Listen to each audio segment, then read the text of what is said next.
What is going on? It is your boy Taylor from Wrestling City, the greatest city in the world.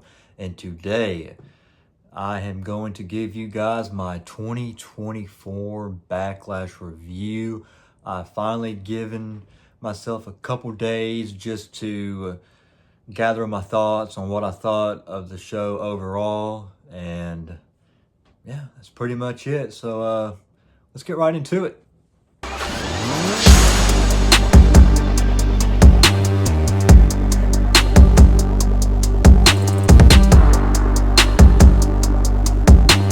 Now, before we get into my review, make sure to subscribe if you haven't yet. Come join the greatest city in the world, that being Wrestling City. And make sure to like this video and let me know in the comments down below what you thought of the video.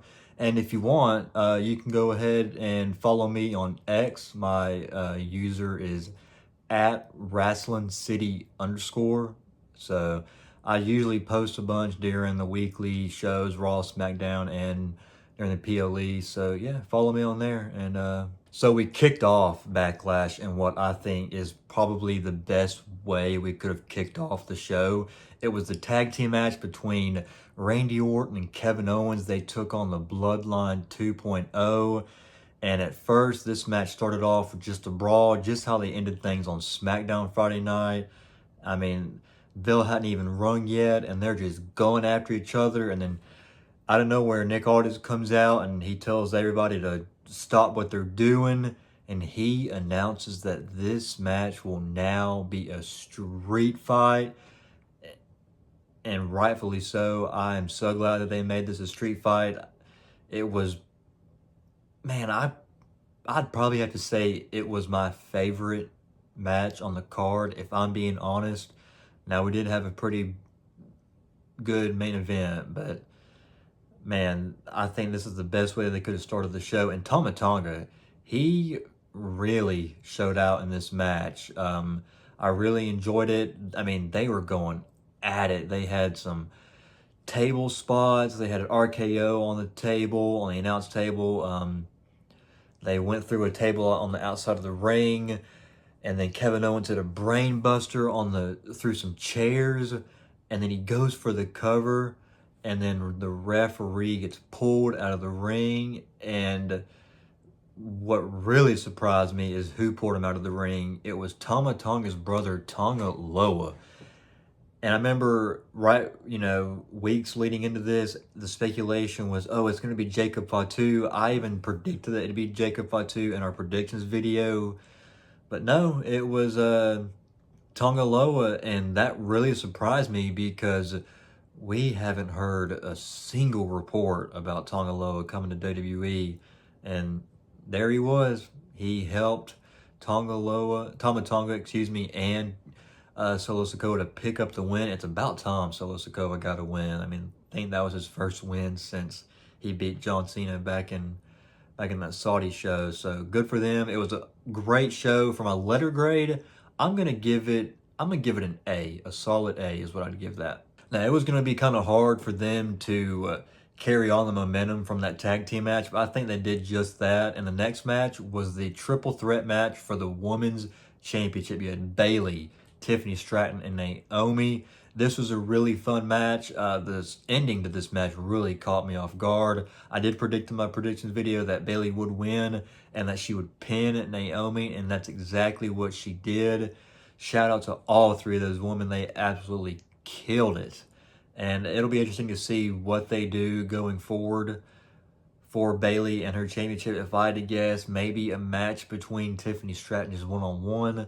I'd be down for that. But yeah, it was a fun match overall. The beginning of the match, they had a bunch of near falls. And for my letter grade for this match, I'd give it a B. I'd give it a solid B. Next up, you had the World Heavyweight Championship match. You had Damian Priest defending his World Heavyweight Championship against the main event, Jey Uso. And oh my God, that entrance that Jey Uso got was by far the greatest entrance I have ever seen. France went crazy with the yeet. They had their cell phone lights out, and it was just one of the most beautiful sights I've ever seen. And man, shout out to France, man. We need some more shows over there because they absolutely killed it. The crowd did. They made the show a whole lot better. But besides that, really fun match here with Jey Uso and Damian Priest. I did predict that Damian Priest would win this match, which I'm not against. I mean, I love both of them, but I really want to see Jey Uso hold a singles title here soon. Don't know when exactly it'll be. Maybe he can take the IC title off Sami Zayn. Who knows? But really fun match. They had a near fall here where Damian Priest hit the South of Heaven chokeslam. Jey Uso kicks out. When he kicks out, I mean, that place erupted. They were so behind Jey Uso, just like every other crowd is. But fun match. The Judgment Day did get involved in this match. They kind of helped Jey Uso get distracted. So Damian Priest hit a South of Heaven from the rope, I think the second or top rope, and that was the end of it. But really fun match. My letter grade for that, I'm going to give it an A minus. Next up, you had the Women's Tag Team Championship match. You had the Kabuki Wars. They were defending their tag team champions against Jade Cargill and Bianca Belair. And this match, man, it was really sloppy. There was one part in the match where Kairi Sane was going to go for a pin. Dan Angler, I think, was the referee, had to tell her that, hey, you're not the legal participant. And then he told her that, and it looked like Kairi Sane was trying to go for a arm bar of some sorts, and Dan Angler again had to tell her, hey, you're not available. So Kairi Sane wasn't the legal person. And then she goes to tag in Kairi's Asuka. I don't even know. It was just all over the place. But Jade Cargill, she did improve a little bit in this match. Props to her. She's been putting in the work, and you can tell. And we crowned new women's tag team champions, Bianca Belair and Jade Cargill. I'm happy for them. I'm just praying that they can do something with those tag team titles and actually make them feel like they're worth something, because in my opinion, not a fan of them, haven't been in quite some time. So fingers crossed that they can bring something to those titles.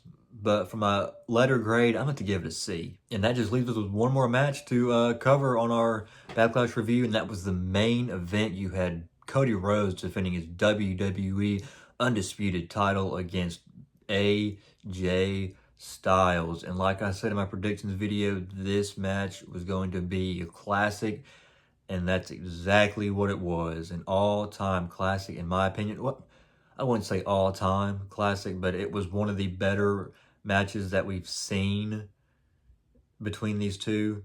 And man, Cody Rhodes, for his first title defense since winning the title at WrestleMania, you couldn't have asked for a better match. I mean, this match was everything that I thought it would be and more. I mean, I did think Cody Rhodes kind of doing the Hulk up was a little corny, but still it added to the match. And Cody Rhodes actually retained after a phenomenal match.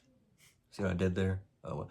Yeah, he retained. And for my letter grade, I'd give it an A. I'd give it a solid A. I was in between A or A plus, but I think I'd give this an A. So, and that does it for my quick Backlash review. Let me know in the comments down below, what letter grade would you guys give each match for Backlash? And like I said in the beginning, make sure to subscribe if you haven't yet. Come join the greatest city in the world, Wrestling City. Follow me on Twitter at WrestlingCity_, and make sure to like this video and share.